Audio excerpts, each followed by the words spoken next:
Dans 100 ans de plénitude, les secrets de ces zones bleues, Netflix, les secrets des endroits de la planète où se trouve le plus grand nombre de centenaires sont dévoilés.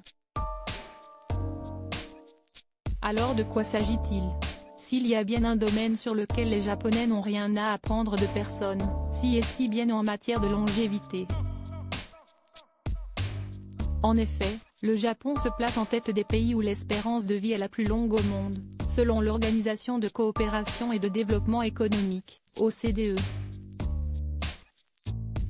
Et le régime alimentaire des Japonais y est notamment pour beaucoup.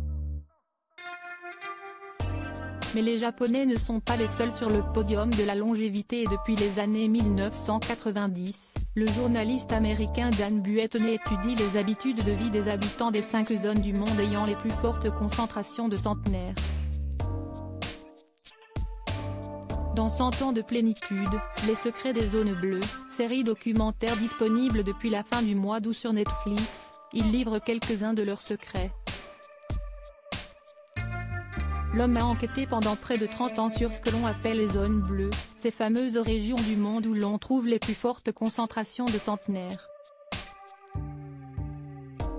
Pour comprendre et identifier les facteurs qui favorisent cette espérance de vie si importante, il s'est rendu dans ces zones bleues, en Sardaigne, au Japon, en Grèce, en Californie et au Costa Rica.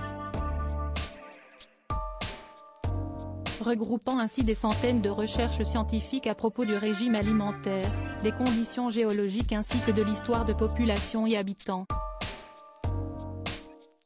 Et il a même poussé son enquête jusqu'à créer une zone bleue à Alberta, dans le Minnesota en 2009. Un an après, l'espérance de vie locale moyenne a pris 2,9 ans. Du sport. Naturellement, si l'alimentation a un impact capital sur le bien-être, dans toutes les zones bleues étudiées par Dan Buettner, impossible de passer à côté de la place si importante du sport dans la vie des habitants. Et ce de manière naturelle.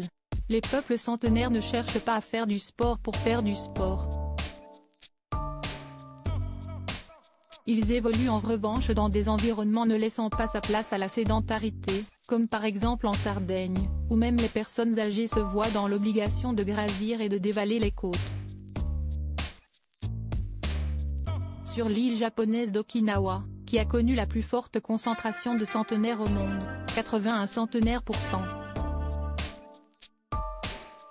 000 habitants en 2015 contre 20 aux États-Unis selon une étude menée en 2015 intitulée Okinawa Centenarian Study, les locaux ont pris l'habitude de se lever plusieurs fois par jour.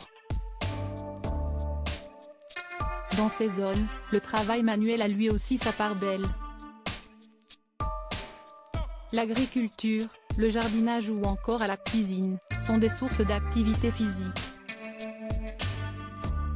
Alimentation, relations sociales et inclusion enfin, l'alimentation, parlons-en. Dans ces zones bleues, le régime alimentaire est plus constitué de fruits et légumes non transformés que de viande. La base de l'alimentation locale repose sur 3 aliments fondamentaux, les haricots noirs, les courges et le maïs, nous rapportent nos confrères de Madame Figaro.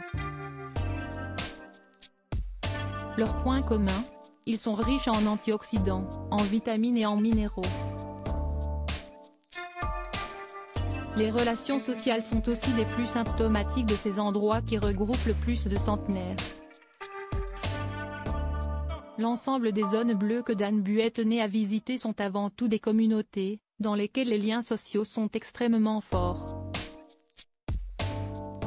Des relations qui aident à rester plus heureux jusqu'à la fin de la vie, et permettent ainsi de rester en bonne santé plus longtemps.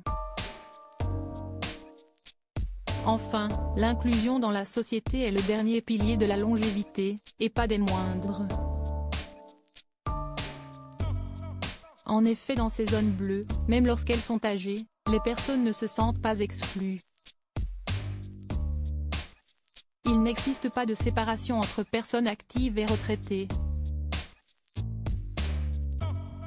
Car la rupture entre les deux peut souvent avoir des conséquences néfastes sur l'être exclu.